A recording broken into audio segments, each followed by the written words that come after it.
Hey friends, a couple years ago now I made this post called The Path of Love Skill Tree, which is a map, just a map of how I think about the territory of the path of love or the heart or developing the Brahma Viharas, loving kindness, compassion, sympathetic joy, and equanimity, as well as their fun friends, gratitude, appreciation, forgiveness, etc. And this skill tree starts with, in my book, one loving thought per day. One loving thought a day. I think everybody has time for this. And so many spiritual paths and meditative paths that I encounter ask for a lot more than this, where, like, for example, I remember after I did a Goenka retreat when I was like 20, 21, which was very powerful for me. At the end, Goenka's like, all right, now time to meditate for 2 hours a day until you do another one of these. Meditate for an hour in the morning, meditate for an hour in the evening. And I did that for like a week or two before dropping off. And probably there's some people who just do that in perpetuity after Goenkaji tells them to, but I was not such a person. And then I felt guilty about that and, am I good enough or whatever? And that was just not helpful and not necessary. And the nice thing about this is everyone has time for one loving thought a day. The goal is to have one loving thought a day, every day, for the rest of your life. A thought like, I love myself, or I love all beings, or may my friend be happy, or I'm grateful that my friend is in my life, or any loving thought at all.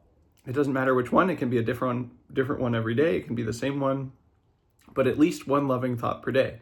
Of course, you don't have to stop at just one. You can think 2 or 3. No one's going to stop you. But yeah, that's the goal. And really to do that in perpetuity, where you're just like, yep, that's just the baseline now. I do at least one loving thought per day forever now. And of course, if you miss a day, that's fine, but it starts to become habitual. You just start having these loving thoughts all the time. And it gets easier and easier, and you want to have them more and more because they feel nice and they feel good and they shape the way you see yourself and other people and the world. And of course, this is in the skill tree, but at some point you start to be able to feel love in your heart. You start to feel these positive emotions in your emotional body. And when that happens, the goalpost shifts just a little bit to one loving feeling per day. You can still have loving thoughts, of course. You can still have as many loving thoughts as you want or can have, but the goal starts to be having at least one loving feeling per day where you cultivate love for just a moment. And at some point, you gain the ability to just bring up love at will, to feel happy, to feel love and kindness, to feel this feeling in your heart.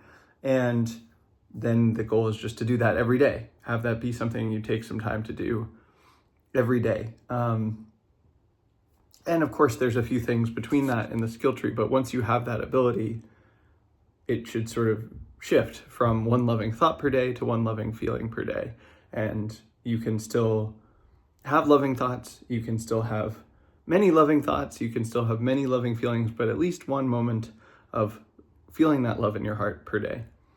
And that's a feasible baseline that everyone has time for, even if you are incredibly busy, even if you have back-to-back meetings, even if you have kids, even if your life is crazy, everyone has time to think one loving thought or feel one loving feeling per day. That's something that fits into our lives. And this is a way that I think the path of love is really well suited to contemporary life in the world, where, of course, it's great to set aside time for formal seated practice and practice in stillness and all that, but love just is really well suited to actually interacting with people and actually being in the world, where even when you're in a meeting, for example, I'll do this all the time. I'll be listening to someone and I'll just have background thoughts of love running for them. Like, I care about you. I hope you're well.